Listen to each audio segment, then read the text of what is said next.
Dengan 19 luka tusukan di tubuhnya, ia berjalan merangkak untuk keluar dari hutan dan meminta sebuah pertolongan.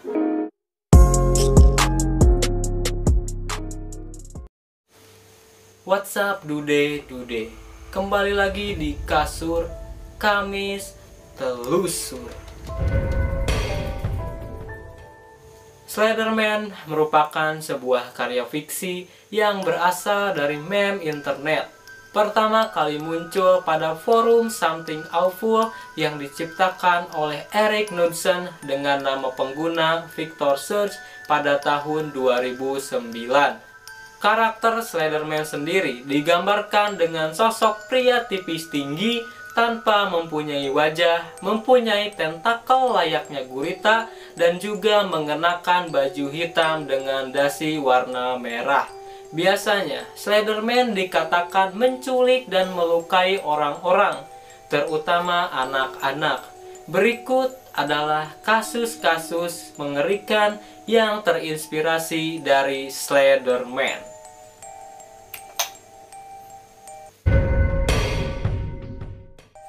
Kasus yang pertama adalah kasus perencanaan pembunuhan yang terjadi di Amerika Serikat pada tahun 2014.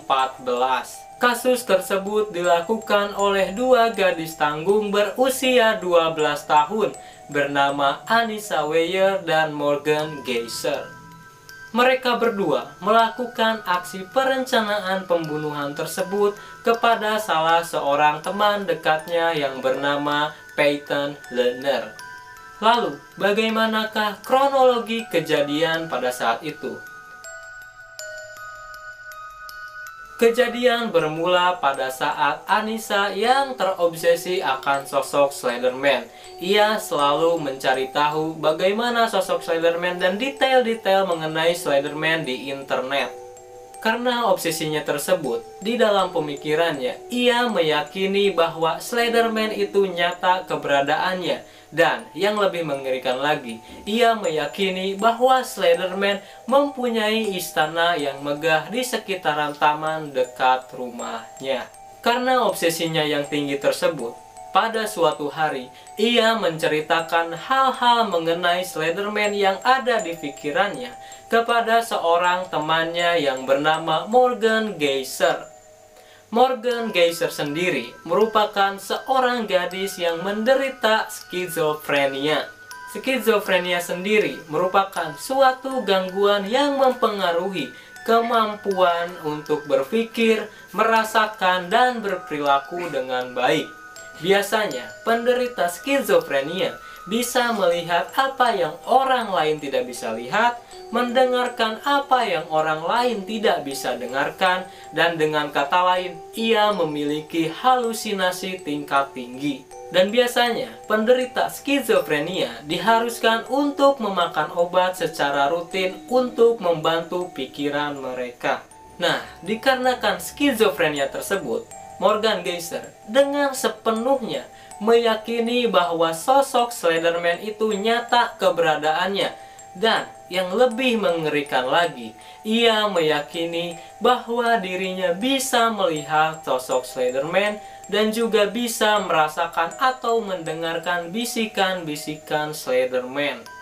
Hingga pada suatu hari, Morgan Geyser memberitahukan kepada Anissa bahwa sosok Slenderman yang ada di pikirannya tersebut memberitahunya bahwa mereka bisa menjadi wakil Slenderman dan bisa tinggal di istana megah milik Slenderman dan hidup bahagia bersama Slenderman dengan satu syarat. Mereka diharuskan membunuh teman dekat mereka, yaitu Peyton Lerner. Peyton Lerner sendiri merupakan teman dekat mereka berdua. Layaknya teman dekat, mereka biasa menghabiskan waktu bersama, seperti bermain bersama, menonton film bersama, dan tak jarang juga mereka saling menginap di rumah mereka secara bergantian. Mendengar informasi Slenderman tersebut, Anissa bukannya menyadarkan Morgan, malah menyetujui rencana Morgan untuk membunuh Peyton. Awalnya mereka berdua merencanakan untuk membunuh Peyton, pada saat mereka menghabiskan waktu bersama, yaitu pada saat mereka menginap di rumah Anissa. Akan tetapi, pada saat itu mereka berdua mengurungkan niatnya tersebut, karena pada saat itu mereka merasa belum siap dan ada sedikit ketakutan untuk melakukan aksi pembunuhan tersebut. Morgan pun memberitahukan kepada Anissa bahwa ia membiarkan Peyton hidup 1 hari lagi. Sampai pada keesokan harinya, Morgan dan Anissa membawa Peyton ke sebuah hutan untuk bermain petak umpet. Nah, di hutan yang bernama hutan Milwaukee tersebut, mereka melakukan aksi perencanaan pembunuhan tersebut.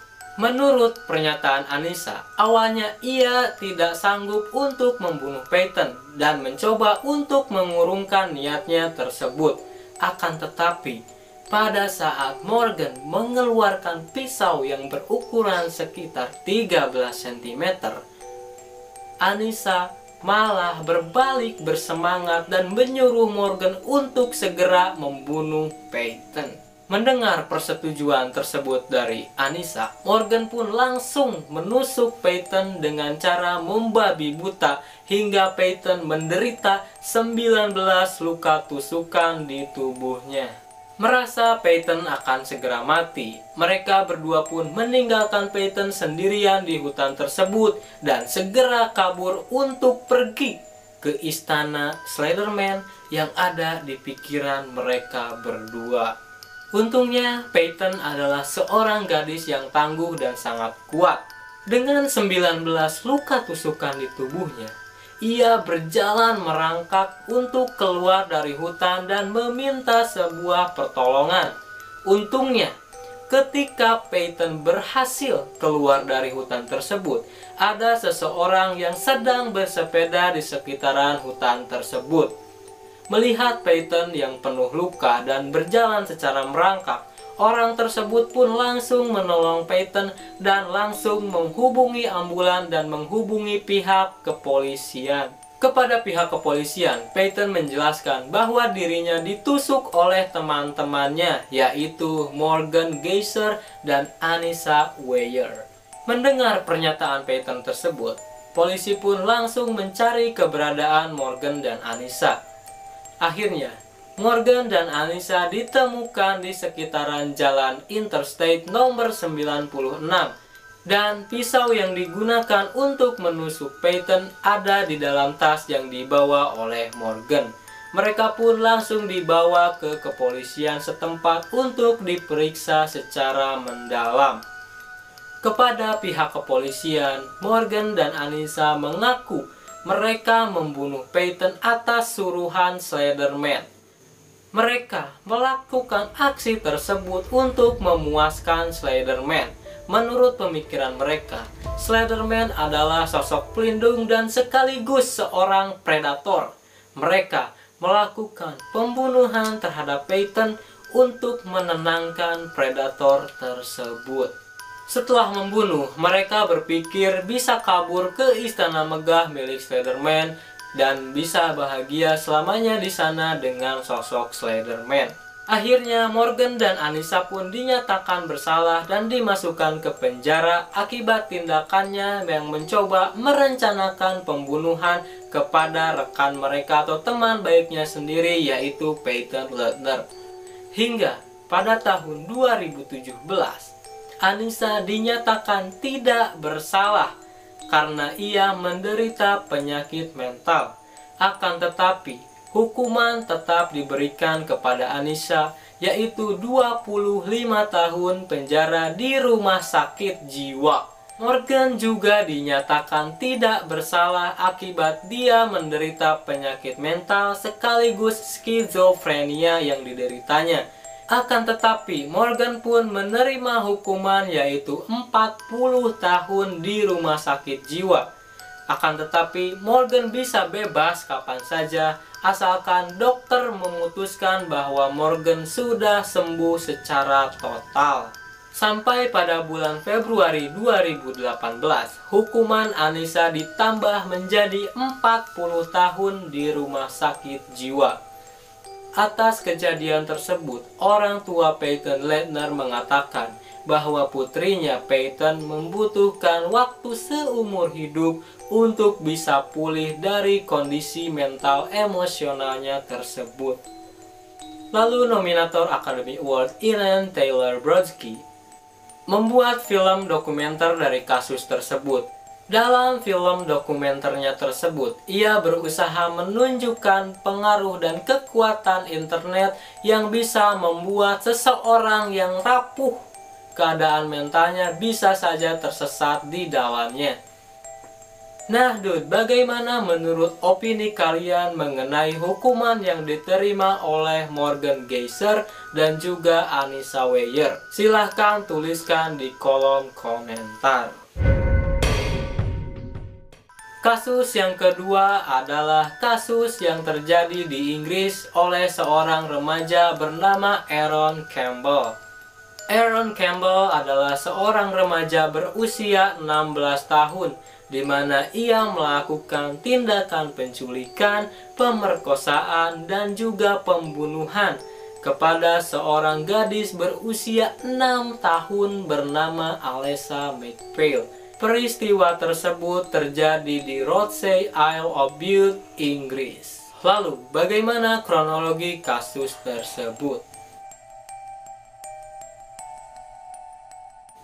Kejadian itu bermula pada saat libur musim panas. Ketika itu, Alessa McPhail sedang mengunjungi rumah ayahnya di Isle of Bute, Inggris.